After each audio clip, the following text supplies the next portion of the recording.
اور میں آپ کو ایک بات بتاؤں, اگر آپ نے اپنے گھر والوں کو مستورات کو تبلیغ میں وقت نہیں لگایا نا, تو یہ زمانہ اتنا خطرناک آ رہا ہے کہ اگر اپنے گھر والوں کو آپ نے دین پہ نہیں لگایا تو اب جو فیوچر آ رہا ہے نا, یا تو کوئی مکمل بے دین ہوگا یا مکمل دیندار ہوگا. بیچ کے لوگ مارکیٹ سے کیا ہو رہے ہیں, شارٹ ہو رہے ہیں. پہلے مردوں میں بھی عورتوں میں بھی تھوڑا سا دین تھوڑی سی بے دینی وہ قابل برداشت تھا. اب جو نیا زمانہ آ رہا ہے نا, جو بے دینی کی طرف جا رہا ہے وہ مکمل برباد ہو رہا ہے. فحش فلمیں, زنا اور یہ سب کچھ, یعنی ساری حدود ختم ہو رہی, اور جو دین کی طرف آ رہا ہے وہ مکمل آ رہا ہے. تو میں نے تجربے کے بعد میں یہ کہہ رہا ہوں, خواتین کے لیے دین سیکھنے کا, دیکھو دین سیکھنے کے دو چیزیں ہیں دین سیکھنے میں. ایک ہے علم تو مدرسۃ البنات میں ملے گا, یا علماء کی تقریروں میں ملے گا, یا کتابیں پڑھ کے ملے گا. ڈاکٹر اسرار رحمۃ اللہ علیہ کے بھی درس قرآن بڑے جاندار ہوا کرتے تھے. تو یہ ساری چیزیں تو آپ کو مختلف ذریعوں سے مل جائیں گی, لیکن موٹیویشن نہیں ملتی, عمل کی توفیق نہیں ملتی کہ معمولات پہ آ جائیں, صبح تلاوت, شام کو تلاوت. وہ میرے بیان سے بھی مشکل ہی ملے گی آپ کو. نظریے ٹھیک ہو جائیں گے, تھوڑی بہت موٹیویشن ملے گی, ملی ہے. بہت سے لوگوں نے داڑیاں رکھ لی, بہت سے لوگ نیک بن گئے الحمدللہ. پراپر اگر آپ چاہتے ہو نا معمولات پہ آ جاؤ, تو آپ کو چند دن کے لیے اپنے آپ کو اس ماحول میں ڈالنا پڑے گا. اور وہ تبلیغ کے علاوہ کوئی راستہ, یعنی سیف راستہ نہیں ہے تبلیغ کے علاوہ کوئی, اتنا سیف جتنا تبلیغ کا راستہ ہے. تو اپنے گھر کی مستورات کو جماعت میں لے کے نکلو, پھر اس کی برکتیں دیکھنا گھر میں.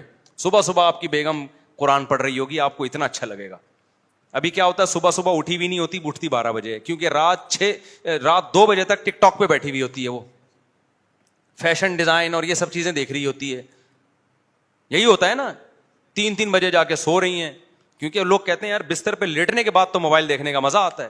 دیکھتے رہتے ہیں 2 3 4 گھنٹے, تہجد سوال ہی پیدا نہیں ہوتا. فجر بھی گئی, 12-1 بجے سو کے اٹھ رہی ہیں, پھر ان کو پتہ نہیں خیال آ رہا ہے, پھر موبائل دیکھا, کوئی نئی ڈیزائن کی مہندی آئی ہوئی ہے, کوئی یہ آیا ہوا ہے, کوئی.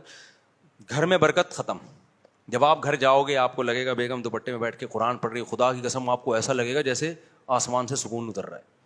اشراق پڑھ رہی ہے, وابین پڑھ رہی ہے, دعا مانگ رہی ہے. ہم اپنی والدہ کو دیکھتے تھے مصلی پہ بیٹھی رہتی تھی, اور والدہ کا ہمارا آخری ٹائم تھا, وہ ان کے یعنی ہوش ٹھکانے نہیں تھے, ان کو کچھ نہیں پتا تھا. 2 سال بستر پہ اسی طرح گزرے, لیکن جیسے ہی تسبیح ہاتھ میں پکڑاؤ ٹھک ٹھک چلنا شروع, کیونکہ عادت پڑ چکی تھی نا. میرے بھائی سورہ یاسین پڑھتے تھے, آخری لفظ چھوڑتے تھے تو والدہ کی زبان سے نکل آتا تھا آخری لفظ. اب جو نئی نسل ہے, جب اس کی موت کا وقت آئے گا, بڑھاپے کا وقت آئے گا, وہ ہوش حواس نہیں ہوں گے, تسبیح ہاتھ میں پکڑاؤ گے ان کو کچھ نہیں پتا چلے گا. موبائل پکڑاؤ گے, ٹک ٹاک ٹھک ٹھک ٹھک شروع. جو چیز زندگی بھر کی ہو بڑھاپے میں وہی ہوتی ہے. تو گھر میں برکت چاہتے ہو, دینداروں کے گھروں میں جاؤ, ایک الگ ہی سکون ملتا ہے بھائی جی, ایسا روحانیت ملتی ہے.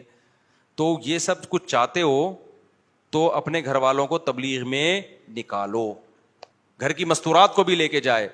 اور پھر تبلیغ میں مستورات کے قوائف ہیں, چھوٹا بچہ ہے تو پھر نہیں وہ لے جا سکتے. تو ابھی جن کی نئی شادی ہوئی بچے نہیں ہیں تو وہ لے جائیں 40 دن کی جماعت میں, 15 دن کی جماعت ہوتی ہے, اس میں لے جائیں اپنی اہلیہ کو. جیسے ہی شادی ہوتی ہے بیگم کو گھمانے کے لیے سوئٹزرلینڈ ادھر ادھر گھما جاؤ بھائی, سوئٹزرلینڈ بھی لے کے جاؤ, تھائی لینڈ میں بھی گھماؤ, ہر جگہ گھماؤ, عمرہ بھی کراؤ. لیکن اگر چاہتے ہو نا آئندہ میاں بیوی کا رشتہ اچھے اصولوں پہ اور محبت کے ساتھ گزرے, تو بچہ پیدا ہونے سے پہلے بیگم کو تبلیغ میں بھی وقت لگوا دو. اس سے خود بھی انسان کے بچے بن جاؤ گے, وہ بھی انسان کی بچی بن جائے گی. اور جب دونوں انسان ہوں گے تو سوچو گھر کا ماحول کیسا ہوگا. میں تو یہ سوچ کے حیران ہوتا ہوں, دونوں انسان, یار عجیب سی بات ہے یا نہیں؟ تصور نہیں ہے آج کل سوسائٹی میں. وہ اس کو گدھا کہہ رہا ہوتا ہے, وہ اس کو, میرے پاس جو جھگڑے آتے ہیں نا وہ اس کو ایسی سی گالیاں میں بھی ایک دوسرے کو دے رہے ہوتے ہیں, ممبر پہ دے نہیں سکتا. ہمارے ایک صاحب تھے, وہ ابھی ایسا نہیں کہ وہ سمجھ جائیں, تو ان کی بیگم کا فون آیا, وہ یونیورسٹی کے پروفیسر تھے, بیگم کا فون آیا, وہ ان کو جو گالیاں دے رہی تھی نا وہ ہمیں آواز آ رہی تھی. کہ گالیاں دے رہی ہوتی ہیں خواتین کہ مائک بند بھی ہوتا ہے پھر بھی آواز آتی ہے. اب وہ شرمندہ ہو رہے ہیں نا ہم سے, وہ کیا گالیاں تھیں بھی چھوڑو میں. تو وہ کہہ رہے ہیں دیکھیں ایکچولی آپ تھوڑا دیکھیں بیگم تھوڑا زیادہ ہو گیا ہے, آپ اپنی لمٹ کراس کر رہی ہیں. وہ اس طرح اس کو سمجھا. اصل میں اس کا بھی دل چاہ رہا تھا میں بھی یہاں سے وہی گالیاں نکالوں, لیکن ہمارے احترام میں بڑی تمیز سے, دیکھیں اب آپ لمٹ کراس کر رہی ہیں, یہ الفاظ مناسب نہیں ہے.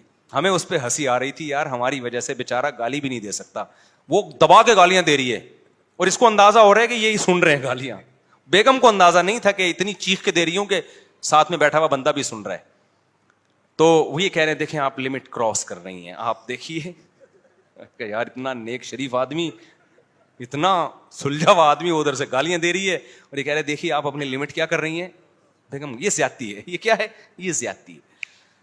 تو تبلیغ میں لے جاؤ بھائی کچھ دن, تو یہ انشاءاللہ گالیاں والیاں بھی ٹھیک ہو جائیں گی. اللہ رسول کی بات ہوتی ہے, تبلیغ میں ٹریننگ دی جاتی ہے, خواتین کو اونچی آواز سے بات نہیں کرنی, نیچے بیٹھ کے تعلیم کرنی ہے, اوپر نہیں بیٹھنا, تواضع سکھائی جاتی ہے. تو 3 دن لگاؤ گے پتہ چلے گا, ماحول تبدیل ہوگا. پھر خرابی آنے لگی دوبارہ چلے جاؤ.